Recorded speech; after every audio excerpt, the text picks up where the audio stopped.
Hey everyone, in this video you're going to learn how we made $3 million in 3 months using Clickfunnels. I'm going to give you a full step-by-step on what we did exactly to get there.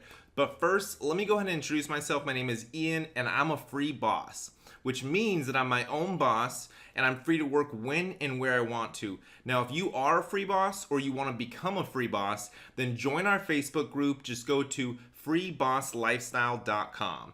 So let me go ahead and jump into this presentation that I have here, really explaining how we went from 0 to $3 million, how we made $3 million in 3 months purely using Clickfunnels as the actual selling platform.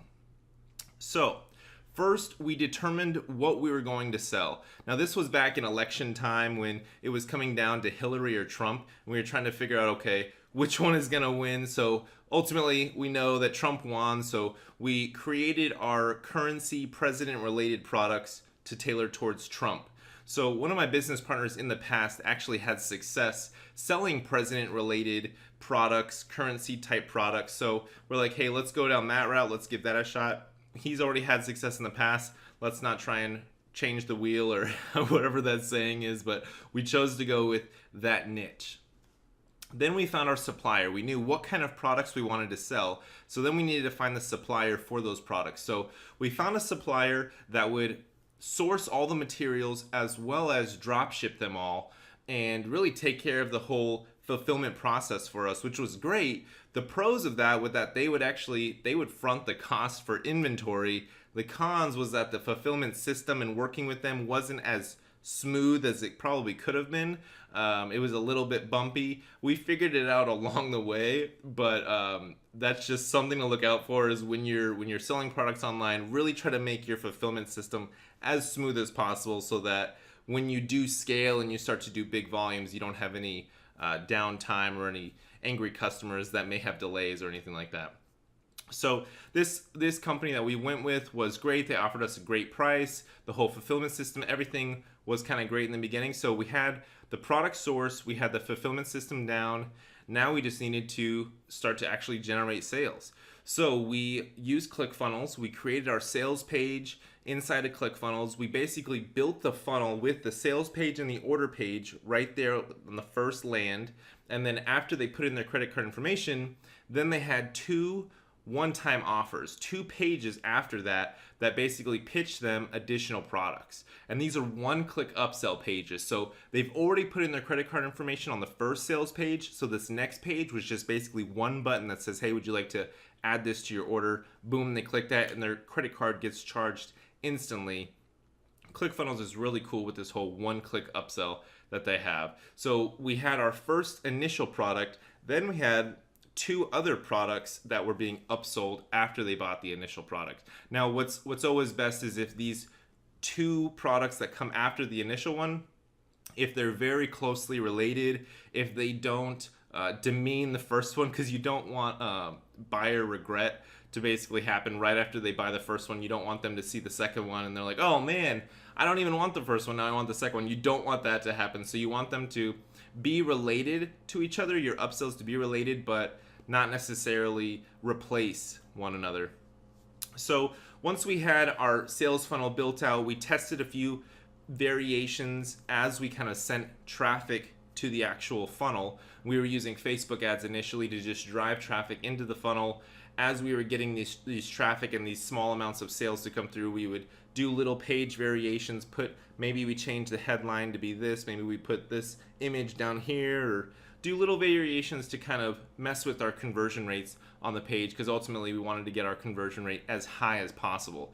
So meanwhile, while we're testing the different things on the landing page inside the sales funnel, we're also testing different audiences inside Facebook. We're testing different ad copy, creative, all these things inside Facebook and inside Clickfunnels, because that's kind of our whole sales funnel at the time, was just Facebook ads to Clickfunnels. And then if they visited the Clickfunnels page but they didn't actually purchase, then we had retargeting ads that would then drive them back, and we had different sales copy and everything in those retargeting ads to then push them back. We also did promo codes that would further, just purely on the retargeting, that would push them back from Facebook to Clickfunnels. And that's always a good thing. If you have the ability to do promo codes, that always works a little bit better with your retargeting ads, to have a promo code to push them back. So as we got our data back from Facebook and as we got data back from Clickfunnels, we just kept optimizing our data, kept pushing it back in as we got new stuff, put it back in, and it optimizes on itself, and rinse, wash, and repeat. Or how does it go? Wash, rinse, repeat. So as Facebook really started to work and we started to optimize and get some really good stuff going, then we started to scale. And that's when we started to increase our spend with Facebook, really start to go in more into Facebook and really start to increase our sales, and which caused more traffic, which allowed us to have different page variations to kind of get more data. So that was a really great time. And as we started to gather all of this data, we started to get a very important key metric, which is your average cart value. Because as we started to have, let's say, a couple hundred customers come through, we started to be able to get a much more accurate average of what each customer is spending. So over 100 customers, let's say that the average was $35, but then over 500 customers, then the average was $40 or whatever. So you start to get a little bit more accurate pinpoint on what your average cart value is when people pass through your actual sales funnel. So that was really important to us. Then as we started to get our average cart value and we knew a good idea of what our funnel was going to convert traffic at, cold traffic and warm traffic, then we started to bring on affiliates. So ClickFunnels has this really cool feature called Backpack where you can actually create your own affiliate program inside ClickFunnels. People can sign up as an affiliate, and then when they drive traffic using their special links, they'll get their commission, stuff like that. So that was one way that we did an affiliate program. The other way was we partnered up with affiliate agencies and affiliate networks. So basically what happens is when you're an affiliate marketer, you're a part of a bigger network of other affiliate marketers. And you're basically driving traffic, whether that traffic is Facebook ads or email marketing or any way that you have your traffic down. Now you can be an affiliate and you're just driving traffic to these different pages and funnels, and you're getting your kickback. So once we knew our average cart value, we now knew what we could offer our affiliates. So let's just say our average cart value was $50.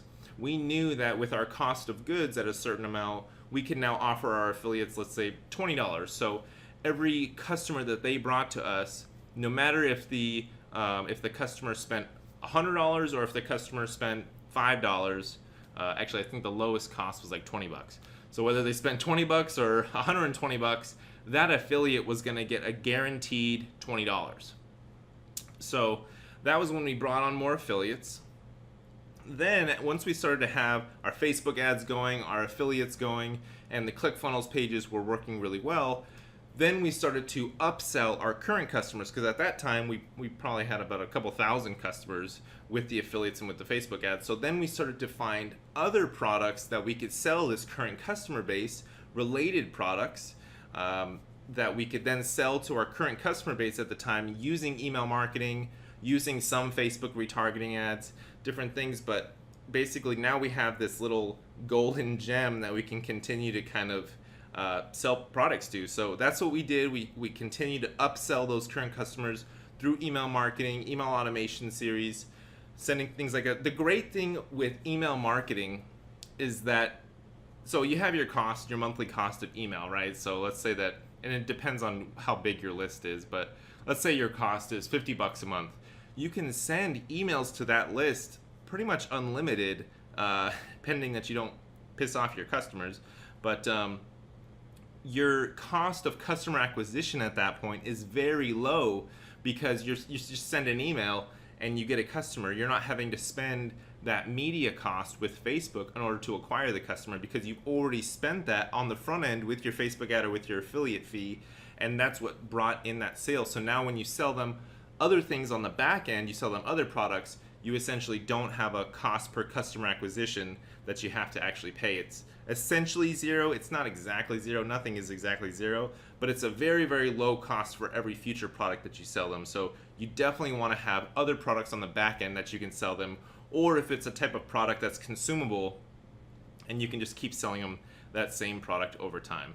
So to recap the whole entire strategy, we used Facebook ads to initially test, figure out our audiences, figure out our messaging, figure out our sales funnel, figure out what the average cart value was, just driving some Facebook ads in there. Once we found out that we were onto something really good and we knew that our funnel was going to convert at this percentage and that we were going to have an average cart value of this much and that our cost per customer acquisition was around this much with Facebook ads, then we are able to really start to scale with Facebook ads and with the affiliates and everything. So we drove traffic to a Clickfunnels sales page, scaled, figured out the average cart value, brought on affiliates, upsold on the back end with email marketing. And you don't have to wait necessarily that long. We probably waited longer than we should have when we did our email marketing.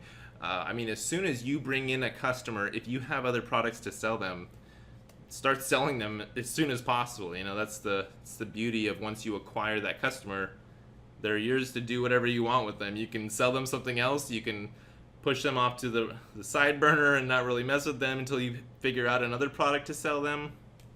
But that is essentially the strategy of how we made $3 million in 3 months using Clickfunnels. And Clickfunnels was just the selling platform. Obviously, you see that we used Facebook, we used affiliate networks, we used email marketing, and all these different email platforms. I believe we also used Actionetics inside of Clickfunnels for emailing as well as MailChimp.